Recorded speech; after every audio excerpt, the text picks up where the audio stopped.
প্রধানমন্ত্রী নরেন্দ্র মোদীর সঙ্গে দেখা করেছি। আমি এখানে এসেছিলাম কংগ্রেস পার্টির কংগ্রেস ওয়ার্কিং কমিটির মিটিংয়ে। তো যখন দেখলাম দিল্লি এলাম, তখন একবার যদি চেষ্টা করা যায় পশ্চিমবঙ্গের যে সমস্ত পরিযায়ী শ্রমিকরা আছে তাদের দুরবস্থার কথা তুলে ধরে প্রধানমন্ত্রীকে যদি এই বিষয়টা বলার চেষ্টা করা যায়, খারাপ হয় না। আমি সেই জন্যেই প্রধানমন্ত্রীর কাছে একটা অ্যাপয়েন্টমেন্ট চেয়েছিলাম। ঘটনাচক্রের অ্যাপয়েন্টমেন্টটা পেয়ে গেছিলাম এবং পেয়ে যাওয়ার সঙ্গে সঙ্গে দেখা করে তাকে বোঝালাম যে পশ্চিমবঙ্গ থেকে লক্ষ লক্ষ পরিযায়ী শ্রমিক তারা বাইরের রাজ্যে থাকে, তাদের উপরে অত্যাচার হচ্ছে, অন্যায় অত্যাচার হচ্ছে এবং সবথেকে বড় কথা এগুলো বিজেপি শাসিত রাজ্যে হচ্ছে। এটা আপনাদের দেখা দরকার। এরকম লক্ষ লক্ষ পরিযায়ী শ্রমিক আছে বাংলায়। এটা গেল এক।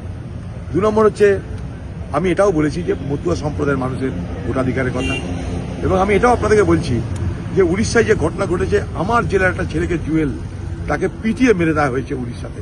আমি আপনারা জানেন কিছুদিন আগে আমি পানিপথেও গেছিলাম এই পরিযায়ী শ্রমিকদের জন্য, এবং আমি আগামী দিনে উড়িষ্যাতেও যাব এই পরিযায়ী শ্রমিকদের জন্য। আমি বাংলার পরিযায়ী শ্রমিকদের উপরে কোনো অত্যাচার কোথাও হলে, কোনো রাজ্যে হলে পশ্চিমবঙ্গ সরকার কি করবে জানি না। আমি হেরেছি এটাও আমি জানি। আমি হারিবা যদি পরোয়া না করে সেই সব রাজ্যে গিয়ে সেখানকার পরিযায়ী শ্রমিকদের উপরে যাতে কোনো জুলুম অত্যাচার কোনো রকমের অন্যায় না হয় তার জন্য আমি আপ্রাণ লড়ব এবং চেষ্টা করব।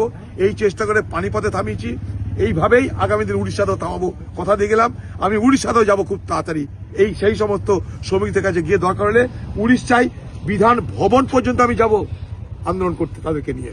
অত সহজ নয়, কারণ ভারতবর্ষের যে কোনো মানুষের, যে কোনো রাজ্যের, যে কোনো ভাষার, যে কোনো ধর্মের, যে কোনো মানুষের ভারতবর্ষের যে কোনো রাজ্যে রুটি রুজি রোজগার করা, থাকা, পড়া সব অধিকার আছে। সে অধিকার কেউ কেড়ে নিতে পারে না।